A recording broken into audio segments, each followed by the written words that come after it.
അപ്പൊ എല്ലാവർക്കും ഇന്നത്തെ ക്ലാസ്സിലേക്ക് സ്വാഗതം, വെൽക്കം ഓൾ. നമ്മൾ ഇന്ന് ഡിസ്കസ് ചെയ്യാനായിട്ട് പോകുന്നത് പേഴ്സണാലിറ്റി എന്ന് പറഞ്ഞിട്ടുള്ള ഒരു കോൺസെപ്റ്റ് ആണ്. പേഴ്സണാലിറ്റി എന്ന് പറയുമ്പോൾ നിങ്ങൾക്ക് എല്ലാവർക്കും അറിയാവുന്ന ഒരു കോൺസെപ്റ്റ് തന്നെയാണ്. അപ്പം നമ്മൾ ഇന്ന് പേഴ്സണാലിറ്റി എന്താണ്, അതുപോലെ തന്നെ എന്തൊക്കെ അപ്രോച്ചുകളാണ് അല്ലെങ്കിൽ എന്തൊക്കെ ഡൊമൈൻസുകളാണ് നമുക്ക് എങ്ങനെയൊക്കെയാണ് ഈ പേഴ്സണാലിറ്റി സ്റ്റഡി ചെയ്യാനായിട്ട് പറ്റുക, ഇത്തരം കാര്യങ്ങളാണ്. അതായത് നമ്മൾ ജസ്റ്റ് കൂടുതൽ ഡെപ്തിലോട്ട് പോകുന്നില്ല, ജസ്റ്റ് ആ ഡൊമൈൻസ് മാത്രം പറയുന്നു. ഡൊമൈൻസ് മീൻസ് അപ്രോച്ചസ് മാത്രം പറയുന്നു. ദെൻ ബാക്കി നമുക്ക് ഡീറ്റെയിൽഡ് ആയിട്ട് എന്തൊക്കെ കാര്യങ്ങൾ പഠിക്കണം, അല്ലെങ്കിൽ ഡീറ്റെയിൽഡ് ആയിട്ട് നമ്മൾ ഓരോ ഡൊമൈൻസ് നമ്മൾ വരുന്ന ക്ലാസ്സുകളിലാണ് ഡിസ്കസ് ചെയ്യാം. അപ്പം ഇതൊരു പേഴ്സണാലിറ്റി എന്ന് പറയുന്ന ഒരു ടോപ്പിക്കിന്റെ ഒരു ഇൻട്രൊഡക്ഷൻ വീഡിയോ ആണ്. ഇൻട്രൊഡക്ഷൻ എന്ന് പറയുമ്പം അതിനകത്ത് നമ്മൾ ഏതൊക്കെ കാര്യങ്ങളാണ്, അതായത് വളരെ ഇമ്പോർട്ടൻ്റ് ആണ്, കാരണം ഈ ഒരു വീഡിയോയിൽ നമ്മൾ എല്ലാ കാര്യങ്ങളും ഉൾക്കൊള്ളിച്ചിട്ടുണ്ട്. അപ്പം അതുകൊണ്ട് ഈ ഒരു സെഷൻ വളരെ ഇമ്പോർട്ടൻ്റ് ആണ്, നിങ്ങൾ എല്ലാവരും ശ്രദ്ധിച്ചിരിക്കുക കേട്ടോ. ഓക്കെ.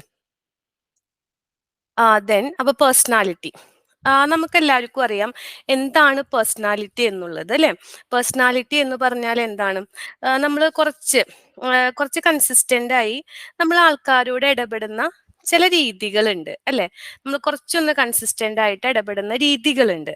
ആ രീതികളെയാണ് നമ്മൾ പേഴ്സണാലിറ്റി എന്ന് പറയുന്നത്. നമുക്ക് വേണമെങ്കിൽ ഇങ്ങനെ പറയാം, എന്താണ് നമ്മൾ പുറത്തേക്ക് കൊടുക്കുന്ന ഇംപ്രഷൻ, അല്ലെ? അതായത് ഒരാൾക്ക് മുന്നിൽ നമ്മൾ കൊടുക്കുന്ന ആ ഇംപ്രഷനൊക്കെ നമുക്ക് എന്ത് പറയാം? പേഴ്സണാലിറ്റി എന്ന് പറയാം, അല്ലെ? നമ്മൾ ചിലരെ കാണുമ്പോൾ പറയാറുണ്ട്, ഓ അയാൾക്ക് നല്ല പേഴ്സണാലിറ്റി ആണല്ലേ എന്നൊക്കെ നമ്മൾ പറയാറുണ്ട്. അപ്പൊ പേഴ്സണാലിറ്റി എന്ന് പറയുന്നത് എന്താണ്? നമ്മൾ കുറച്ച് കൺസിസ്റ്റന്റ് ആയിട്ട് ആൾക്കാരോട് ഇടപെടുന്ന രീതികളെയാണ് പേഴ്സണാലിറ്റി എന്ന് പറയുന്നത്, അല്ലെ? ഇനി നമുക്ക് വേറൊരു കാര്യം പറയാമെങ്കിൽ, ഇവിടെ ഈ പേഴ്സണാലിറ്റി എന്ന് പറയുന്ന വേർഡ് എവിടെ നിന്നാണ് വന്നിട്ടുള്ളത്? അതൊരു ലാറ്റിൻ വേർഡിൽ നിന്നാണ്. എന്താണ് ആ ലാറ്റിൻ വേർഡ് എന്ന് പറയുന്നത്? ഏതാണ്? പേഴ്സോണ, അല്ലെ? പേഴ്സോണ എന്ന് പറയുന്ന ഒരു ലാറ്റിൻ വേർഡിൽ നിന്നാണ് പേഴ്സണാലിറ്റി എന്ന ആ ഒരു വേർഡ് വന്നിട്ടുള്ളത്. ഓക്കെ. എന്താണ് അപ്പൊ ഈ പേഴ്സോണ എന്ന് പറയുന്നത്? പേഴ്സോണ എന്ന് പറയുന്നത് persona was a mask worn by an actor. ഇപ്പൊ മാസ്ക് എന്നൊക്കെ പറഞ്ഞു കഴിഞ്ഞാൽ നമുക്ക് ഫെമിലിയർ ആണ്, അല്ലെ? പണ്ട് ഗ്രീക്ക് പുരാതന കലാകാരൻ, അല്ലെങ്കിൽ ആ ഒരു ടൈമിലുള്ള കലാകാരന്മാരൊക്കെ ധരിച്ചിരുന്ന ആ ഒരു മാസ്കിനെയാണ് പേഴ്സോണ എന്ന് പറയുന്നത്. അപ്പം നമ്മളിവിടെ ശ്രദ്ധിക്കേണ്ട കാര്യം എന്താണ്?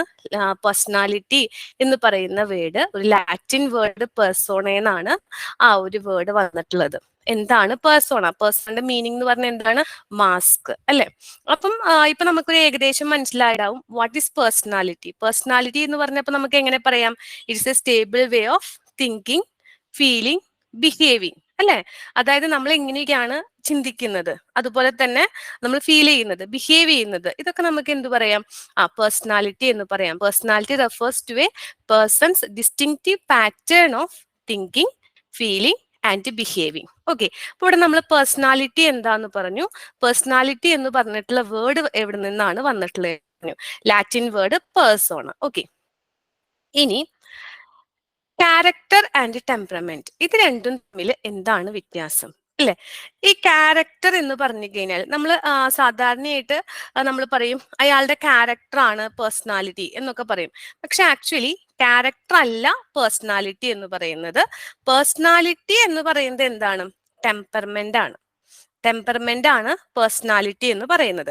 അതായത് നമ്മളിപ്പം ശരിക്കും പറഞ്ഞു കഴിഞ്ഞാൽ കുട്ടികളിലൊക്കെ പേഴ്സണാലിറ്റി പറയും നമ്മൾ ടെമ്പർമെന്റ് തന്നെയാണ്. അതായത് കുട്ടികളിലെ പേഴ്സണാലിറ്റി ടെമ്പർമെന്റ് ആണ്. അതായത് ഒരു 18 വയസ്സിന് ശേഷമൊക്കെയാണ് നമുക്കൊരു വ്യക്തിത്വ വികസനം, അല്ലെങ്കിൽ ഒരു വ്യക്തിത്വം രൂപപ്പെട്ട് കഴിഞ്ഞതിന് ശേഷം മാത്രമാണ് നമുക്ക് എന്ത് പറയാൻ പറ്റുള്ളൂ? പേഴ്സണാലിറ്റിനെ കുറിച്ച് നമുക്ക് ചിന്തിക്കാൻ പറ്റുള്ളൂ. അപ്പൊ കുട്ടികളിൽ നമ്മൾ പേഴ്സണാലിറ്റി എന്ന് പറയുന്ന വേർഡിന് പകരം നമുക്ക് യൂസ് ചെയ്യാൻ പറ്റുന്നതാണ് എന്ത്? ടെമ്പർമെന്റ് എന്നുള്ളത്. അതായത് ഒരു 18 വയസ്സ് കഴിഞ്ഞതിന് ശേഷമാണ് നമുക്ക് കറക്റ്റ് ആയിട്ട് പേഴ്സണാലിറ്റി എന്ന് നമുക്ക് പറയാനായിട്ട് പറ്റുന്നത്. അപ്പൊ ഒരു കാര്യം നമ്മൾ ഇവിടെ മനസ്സിലാക്കുക, അതായത് ക്യാരക്ടർ അല്ല പേഴ്സണാലിറ്റി. പേഴ്സണാലിറ്റി എന്ന് പറയുന്നത് എന്താണ്? ടെമ്പർമെന്റ് ആണ് ശരിക്കും എന്ത് പറയുന്നത്? പേഴ്സണാലിറ്റി എന്ന് പറയുന്നത്. ഓക്കെ. ഇനി നമുക്ക് അടുത്തത് domains in the study of personality. Domains എന്ന് പറയുമ്പോൾ നമുക്ക് എങ്ങനെയൊക്കെയാണ് ഈ പേഴ്സണാലിറ്റിനെ കുറിച്ച് പഠിക്കാനായിട്ട് പറ്റുക? അല്ലെങ്കിൽ അപ്രോച്ചസ് എന്നും പറയാം കേട്ടോ, അപ്രോച്ചസ് എന്നും പറയാം. അതായത് ഈ പേഴ്സണാലിറ്റിനെ കുറിച്ച് നമുക്ക് എങ്ങനെയൊക്കെ പഠിക്കാം, അതാണ് നമ്മൾ ഡൊമൈൻസ് എന്ന് പറയുന്നത്. ഡൊമൈൻസ്, അതായത് domains in the study of personality. പല കാര്യങ്ങളും ഇപ്പൊ ഇതിൽ ഈ ഡൊമൈൻസ് കാണുമ്പോൾ നമുക്ക് ഫെമിലിയർ ആയിട്ടുള്ള കാര്യങ്ങൾ തന്നെയാണ്. അതിൽ ഫസ്റ്റ് വൺ ഡിസ്പൊസിഷൻ ഡൊമൈൻ നമുക്ക് അത്ര കണ്ട് ഇമ്പോർട്ടന്റ് അല്ല. ദ നെക്സ്റ്റ് വൺ വളരെ ഇമ്പോർട്ടന്റ് ആണ്, psycho dynamic domain. Psycho dynamic domain എന്ന് കേൾക്കുമ്പോൾ തന്നെ നമുക്ക് ആരും ഓർമ്മ വരേണ്ടത്? ഫ്രോയിഡിനെയും അതുപോലെ തന്നെ ഫ്രോയിഡിന്റെ ശിഷ്യന്മാരെയും നമുക്ക് ഓർമ്മ വരേണ്ടത്. സൈക്കോ ഡൈനാമിക് ഡൊമൈൻ എന്ന് പറയുമ്പോൾ നമുക്ക് ഫസ്റ്റ് ഓർമ്മ വരേണ്ടത് ആരെയാണ്? ഫ്രോയിഡിനെയാണ് നമുക്ക് ഓർമ്മ വരുന്നത്. ഫ്രോയിഡിനെ കുറിച്ചിട്ട് നമ്മൾ ഒരുപാട് കാര്യങ്ങൾ പഠിച്ചിട്ടുണ്ട് അല്ലെ. അപ്പൊ ഫസ്റ്റ് നമ്മൾ സൈക്കോ ഡൈനാമിക് ഡൊമൈൻ എന്ന് പറയുമ്പോൾ നമ്മൾ ഓർക്കേണ്ട ആളാണ് ഫ്രോയിഡ്. ഫ്രോയിഡും ഫ്രോയിഡിന്റെ ശിഷ്യന്മാരുമാണ് സൈക്കോ ഡൈനാമിക് ഡൊമൈൻ എന്ന് പറയുന്നത്. നെക്സ്റ്റ് വൺ ഹ്യൂമനിസ്റ്റിക് ആൻഡ് എന്താ പറയാ, existential domain. Humanistic and existential domain നമ്മൾ കാൾ റോജേഴ്സിനെ കുറിച്ചിട്ട്, അബ്രഹാം മാസ്ലോനെ കുറിച്ചിട്ടൊക്കെ പഠിച്ചിട്ടുണ്ട് അല്ലെ. അവരൊക്കെയാണ് ഇവിടെ വരുന്ന ആൾക്കാർ. അവരുടെയൊക്കെ തിയറീസ് ആണ് ഇവിടെ വരുന്നത്. ആരൊക്കെയാണ്? നമ്മൾ കാൾ റോജേഴ്സിന്റെ തിയറി അല്ലെ. നമ്മൾ ഓൾറെഡി ഈ കാര്യങ്ങളൊക്കെ നമ്മൾ കണ്ടിട്ടുള്ളതാണ്. നമ്മൾ ഒന്നും കൂടെ ഒക്കെ ഒന്നത് ഓർത്തു വയ്ക്കുക. നമുക്കറിയാവുന്ന കാര്യങ്ങളൊക്കെ തന്നെയാണ്. അപ്പം ഇവിടെ വരുന്നത് കാൾ റോജേഴ്സിന്റെ തിയറി, അതുപോലെ തന്നെ ആരാണ്? മാസ്ലോന്റെ തിയറി ഒക്കെയാണ് ഇവിടെ വരുന്നത് കേട്ടോ. നമ്മൾ ഓരോ ഡൊമൈൻസും നമ്മൾ ഇപ്പൊ തന്നെ നമുക്ക് കണ്ടുപോയിട്ടുണ്ടെങ്കിൽ നമുക്ക് അത് ഏകദേശം നമുക്ക് ഒരു ധാരണ കിട്ടും. ഓക്കെ, അതുകൊണ്ടാണ് ആദ്യമേ തന്നെ നമ്മൾ ഈ വീഡിയോയില് ഫസ്റ്റ് നമ്മൾ ഈ കാര്യങ്ങളൊക്കെ ഒന്ന് ഡിസ്കസ് ചെയ്തു പോകുന്നത് കേട്ടോ. ഓരോ കാര്യങ്ങൾ അവരുമായി ബന്ധപ്പെട്ട ആൾക്കാർ ആരൊക്കെയാണെന്നുള്ളത്. ഇപ്പൊ സൈക്കോ ഡൈനാമിക് ഡൊമൈൻ എന്ന് പറയുമ്പോൾ നമുക്ക് ഓർമ്മ വരേണ്ടത് ഫ്രോയിഡ്, അതുപോലെ തന്നെ ഫ്രോയിഡിന്റെ ശിഷ്യന്മാരായിട്ടുള്ള ആൾക്കാരൊക്കെയാണ് നമുക്ക് ഓർമ്മ വേണ്ടത്. Then humanistic and existential domain എന്ന് പറയുമ്പോൾ കാൾ റോജേഴ്സിന്റെ തിയറി, മാസ്ലോ ഒക്കെയാണ്. Okay, next one behavioural and social cognitive, then biological domain, socio cultural domain. ഇതൊക്കെ നമ്മൾ വിശദമായിട്ട് വരുന്ന ക്ലാസ്സുകളിൽ പഠിക്കും കേട്ടോ. അപ്പൊ നമ്മൾ ഡൊമൈൻസ് നമ്മൾ കണ്ടുപിടിക്കാൻ ഡിസ്പോസിഷണൽ domain, psycho dynamic domain, humanistic and existential domain, behavioural and socio cognitive domain, biological domain, socio cultural domain. Last രണ്ട് ഡൊമൈൻസ് അത്ര കണ്ട് ഇമ്പോർട്ടന്റ് അല്ല. ഓക്കെ, പക്ഷെ എന്നാലും നമ്മൾ ഇതൊക്കെ ഒന്ന് അറിഞ്ഞിരിക്കും. ഇനി അടുത്ത നമുക്ക് ഓരോ ഡൊമൈൻസ് ആയിട്ട് നമുക്ക് നോക്കാം. First one psycho dynamic domain. നമ്മൾ പറഞ്ഞു ആരാണ്? സിഗ്മണ്ട് ഫ്രോയിഡ് അല്ലെ. ആരാണ് സിഗ്മണ്ട് ഫ്രോയിഡ്? സിഗ്മണ്ട് ഫ്രോയിഡിനെ കുറിച്ചിട്ട് നമ്മൾ ഫസ്റ്റ് ഓർക്കേണ്ട കാര്യം എന്താണ്? മോഡേൺ സൈക്കോളജിയുടെ പിതാവ് അല്ലെ, father of modern psychology, Sigmund Freud അല്ലെ. നമുക്കൊരു ക്വസ്റ്റ്യൻ ഇവിടുന്ന് കിട്ടി, ഫാദർ ഓഫ് മോഡേൺ സൈക്കോളജി അല്ലെ. ആരാണ്? സിഗ്മണ്ട് ഫ്രോയിഡ് ആണ്. സിഗ്മണ്ട് ഫ്രോയിഡിന്റെ ആണ് എന്ത്? Psycho analytic theory. സിഗ്മണ്ട് ഫ്രോയിഡിന്റെ ആണ് സൈക്കോ അനലറ്റിക് തിയറി എന്ന് പറയുന്നത്. നെക്സ്റ്റ് ആൾഡറിന്റെ തിയറി ആണ്, ആൾഡറിന്റെ ഇൻഡിവിജ്വൽ സൈക്കോളജി. ആൾഡറിന്റെ തിയറി നമ്മൾ കാര്യമായിട്ട് പഠിച്ചിട്ടില്ല. ആൾഡറിന്റെ ആണ് ഇൻഡിവിജ്വൽ സൈക്കോളജി. നെക്സ്റ്റ് വൺ വരുന്നത് കാൾ യുങ്ങിന്റെ ആണ്. അതായത് നമ്മളുടെ ഫ്രോയിഡിന്റെ ആദ്യത്തെ ശിഷ്യനായിരുന്നു കാൾ യുങ് എന്ന് പറയുന്നത്. അദ്ദേഹത്തിന്റെ തിയറിയാണ് അനലിറ്റിക്കൽ സൈക്കോളജി. ദെൻ അതിൽ ഒരുപാട് തിയറികൾ വരുന്നുണ്ട്. സൈക്കോ ഡൈനാമിക് ഡൊമൈൻസിൽ ബാക്കി ഒരുപാട് തിയറികൾ വരുന്നുണ്ട്. നോക്കിക്കോളൂ, എന്താ ഹോർണയുടെ തിയറി ഉണ്ട്, ഒബ്ജക്റ്റീവ് റിലേഷൻസ് തിയറീസ് ഉണ്ട്, ഫ്രോമിന്റെ തിയറീസ് ഉണ്ട്. അങ്ങനെ ഒരുപാട് തിയറികൾ നമുക്ക് അതിനകത്ത് വരുന്നുണ്ട്. അപ്പം ഇമ്പോർട്ടന്റ് ആയിട്ട് നമ്മൾ നോക്കേണ്ടത് ആദ്യത്തെ 3 തിയറികൾ നമ്മൾ നോക്കുക കേട്ടോ. ആ പേരുകൾ നമ്മൾ ആ കണക്ഷൻസ് നോക്കി വെക്കുക. ഫ്രോയിഡ്, സൈക്കോ അനലറ്റിക് തിയറി, അതുപോലെ തന്നെ ആൾഡറിന്റെ. അങ്ങനെ നമ്മൾ ആ തിയറികൾ ജസ്റ്റ് ഒന്ന് ആ കണക്ഷൻ ഒന്ന് നോക്കി വെക്കുക കേട്ടോ. ഓക്കെ, ഇനി അടുത്തത്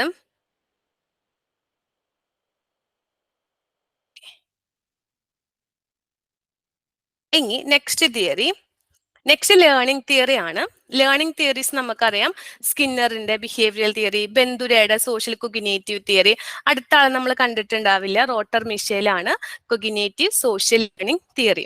ജസ്റ്റ് ആ പേരുകളൊക്കെ ഒന്ന് നോക്കി വെക്കാം കേട്ടോ. ഡീറ്റെയിൽഡ് ആയിട്ട് നമ്മൾ വരുന്ന ക്ലാസ്സുകളിൽ പഠിക്കും കേട്ടോ. ലേണിംഗ് തിയറികൾ ആരൊക്കെയാണ്? സ്കിന്നറിന്റെ ബിഹേവിയറൽ അനാലിസിസ്, ബെന്തുരയുടെ സോഷ്യൽ കൊഗ്നിറ്റീവ് തിയറി, റോട്ടർ മിഷേലിന്റെ cognitive social learning theory. Okay, next നമ്മൾ ടൈപ്പ് തിയറീസ് ആണ്. ടൈപ്പ് നമ്മൾ പറയില്ലേ, ഒരു ടൈപ്പാണ് അല്ലേ, ഇയാളൊരു ടൈപ്പാണ്, അങ്ങനെയൊക്കെ പറയില്ലേ. ടൈപ്പ് തിയറീസ് എന്നാണ് പറയാം. ടൈപ്പ് തിയറീസ് എന്ന് പറയുമ്പോൾ അതിൽ ഏറ്റവും ഇമ്പോർട്ടന്റ് ആയിട്ടുള്ള ക്ലാസിഫിക്കേഷൻസ് ആണ് നമ്മൾ ത്. അതില് ഹിപ്പോക്രേറ്റ്സിന്റെ ക്ലാസിഫിക്കേഷൻസ് ഉണ്ട്, ഷെൽഡന്റെ ക്ലാസിഫിക്കേഷൻ ഉണ്ട്, അതുപോലെ തന്നെ ക്രഷ്മറിന്റെ ടൈപ്പോളജി തിയറി ഉണ്ട്. അതുപോലെ തന്നെ ഇപ്പൊ ലേറ്റസ്റ്റ് ആയിട്ട് വന്നിട്ടുള്ള സൈക്കോളജിയിൽ വന്നിട്ടുള്ള തിയറിയാണ് ടൈപ്പ് ABCD എന്ന് പറഞ്ഞിട്ടുള്ള type A, type B, type C, type D എന്നൊക്കെ പറഞ്ഞിട്ടുള്ള തിയറികൾ ഉണ്ട്. പിന്നെ അതുപോലെ തന്നെ എന്താണ് യുങ്ങിന്റെ ടൈപ്പ് തിയറീസിന്റെ, നമ്മൾ കാൾ യുങ്ങിനെ കുറിച്ച് നേരത്തെ കണ്ടിട്ടുണ്ടായിരുന്നു, ആളുടെ ടൈപ്പ് തിയറികൾ. ഇത്രയാണ് നമുക്ക് ടൈപ്പ് തിയറീസ് വരുന്നത്. എപ്പോഴും ഒന്ന് ഓർത്തു നോക്കാം, നമ്മൾ ഈ ഡിസ്കസ് ചെയ്തുകൊണ്ടിരിക്കുന്ന കാര്യങ്ങളൊക്കെ എന്താണ് പേഴ്സണാലിറ്റിയുടെ നമ്മൾ എങ്ങനെയൊക്കെയാണ് പേഴ്സണാലിറ്റിനെ കുറിച്ച് നമുക്ക് ഡിഫറെന്റ് അപ്രോച്ചസുകളാണ് നമ്മൾ പറഞ്ഞുകൊണ്ടിരിക്കുന്നത് കേട്ടോ. അപ്പൊ നമ്മൾ ആദ്യം അതിനെ കുറിച്ചിട്ട് ഏതൊക്കെ അപ്രോച്ചുകളാണ്, ഏതൊക്കെ ഡൊമൈൻസ് ആണെന്നുള്ളതാണ് നമ്മൾ ഡിസ്കസ് ചെയ്യുന്നത്. അതിനുശേഷം നമ്മൾ ഓരോന്നും എന്താ പറയാ വളരെ ഡീറ്റെയിൽ ആയിട്ട് നമ്മൾ എക്സ്പ്ലെയിൻ ചെയ്യും കേട്ടോ. ഇപ്പൊ നമ്മൾ ഏതൊക്കെ തിയറീസ് ആണെന്നുള്ളത് ജസ്റ്റ് ഒന്ന് കണ്ടുവെക്കുന്നു, ഒന്ന് പറഞ്ഞു പോകുന്നു എന്ന് മാത്രമേ ഉള്ളൂ കേട്ടോ. ഡീറ്റെയിൽഡ് ആയിട്ട് നമ്മൾ അടുത്ത വരുന്ന വീഡിയോസിൽ നമ്മൾ ചെയ്യും. ഓക്കെ, അപ്പൊ നമ്മൾ ടൈപ്പ് തിയറീസ് കണ്ടു. ഇങ്ങനെ നമുക്ക് ഡീറ്റെയിൽഡ് ആയിട്ട് നോക്കാം. അതില് ഫസ്റ്റ് വൺ ഹിപ്പോക്രേറ്റ്സിന്റെ ക്ലാസിഫിക്കേഷൻ ആണ്. ബോഡി ഫ്ലൂയിഡിനനുസരിച്ചിട്ടാണ് ഹിപ്പോക്രേറ്റ്സ് ക്ലാസിഫൈ ചെയ്തിട്ടുള്ളത്. 4ആയിട്ടാണ് ക്ലാസിഫൈ ചെയ്തിട്ടുള്ളത്.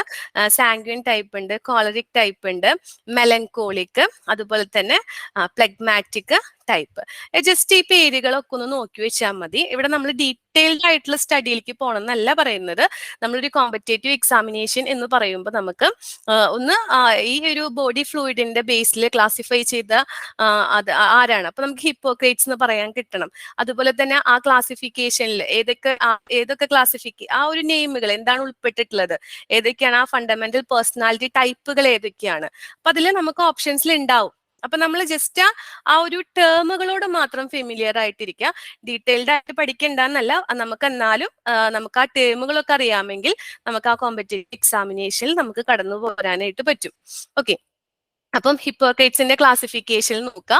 അതിൽ നമ്മൾ പറഞ്ഞു 4 ഫണ്ടമെന്റൽ പേഴ്സണാലിറ്റി ടൈപ്പ് ആണ്.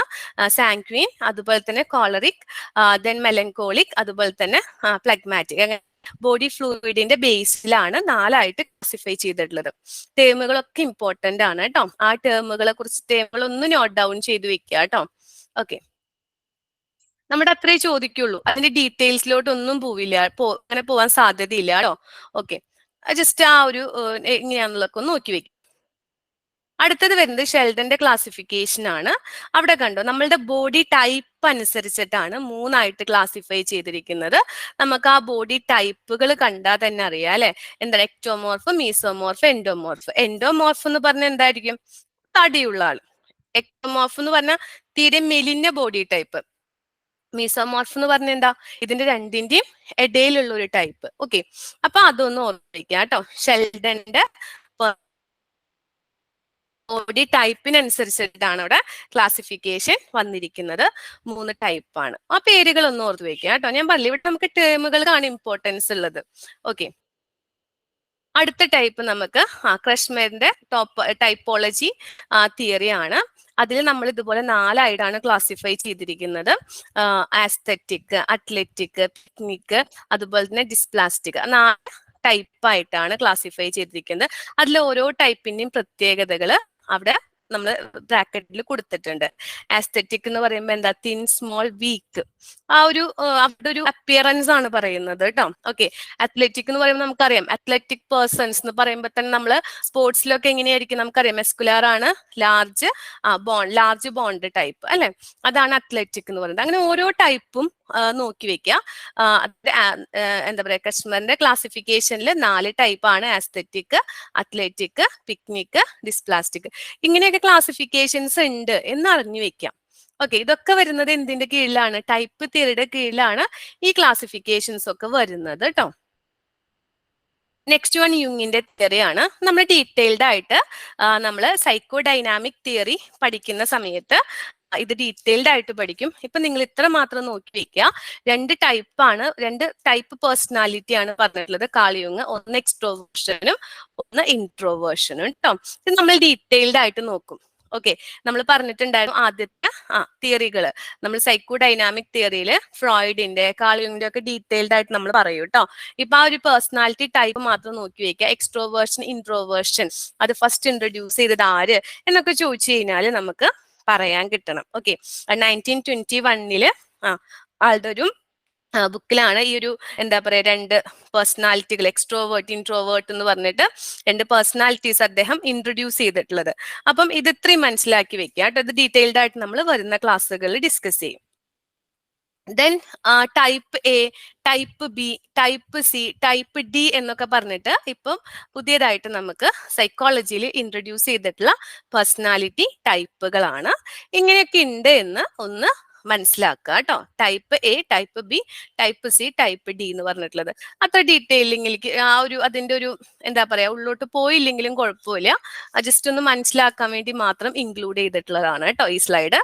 അപ്പൊ നമ്മൾ പറഞ്ഞു, ഇപ്പൊ നമ്മൾ ഡിസ്കസ് ചെയ്തുകൊണ്ടിരിക്കുന്നത് ടൈപ്പ് തിയറികളെ കുറിച്ചാണ്. ടൈപ്പിലെ ഹിപ്പോക്രേറ്റ്സിന്റെ നമ്മൾ പറഞ്ഞു, ഷെൽഡൻ ക്ലാസിഫിക്കേഷൻ നമ്മൾ പറഞ്ഞു, അതുപോലെ തന്നെ പിന്നെ നമ്മൾ ഏതൊക്കെയാ പറഞ്ഞിട്ടുള്ളത്, ഷെൽഡന്റെ പറഞ്ഞു, ദെൻ ക്രെച്ച്മറിന്റെ പറഞ്ഞിട്ടുണ്ടായിരുന്നു, ദെൻ കാളിയുങ്ങിന്റെ പറഞ്ഞിട്ടുണ്ട്, ദെൻ ടൈപ്പ് ABCD നമ്മളിവിടെ ഡിസ്കസ് ചെയ്തു. ഇനി നെക്സ്റ്റ് എന്ന് പറയുന്നത് ട്രേറ്റ് തിയറികളാണ്. ട്രേറ്റ് തിയറികൾ നമുക്ക് നന്നായിട്ട് അറിയാവുന്ന കാര്യങ്ങളാണ്. ട്രേറ്റ് എന്ന് പറയുമ്പോൾ നമുക്ക് ആദ്യം മനസ്സിലേക്ക് ഓർമ്മ വരിക ആരെയാണ്? ഗോൾഡൻ ആൾപോർട്ടിനെയാണ്. ആൾപോർട്ടിന്റെ ട്രേറ്റ് തിയറി വളരെ ഫേമസ് ആണ് അല്ലെ, എല്ലാവർക്കും അറിയാം. ദെൻ കാറ്റല് അല്ലെ, കാറ്റലിന്റെ തിയറി ഓർമ്മ വന്നിട്ടുണ്ടായിരിക്കും. കാറ്റൽ എന്ന് പറയുമ്പോൾ തന്നെ അല്ലെ. ട്രേറ്റ് തിയറികൾ നമ്മൾ ഡീറ്റെയിൽഡ് ആയിട്ട് പഠിച്ചിട്ടുള്ളതാണ്. ആൾപോർട്ടിന്റെ ട്രേറ്റ് തിയറി, അതിൽ കാർഡിനൽ ട്രേറ്റ്, സെൻട്രൽ ട്രേറ്റ്, അതൊക്കെ നമ്മൾ പഠിച്ചിട്ടുണ്ട്. സെക്കൻഡറി ട്രേറ്റ്സ് എന്നൊക്കെ പറഞ്ഞിട്ട് ഡീറ്റെയിൽഡ് ആയിട്ട് നോക്കാം കേട്ടോ.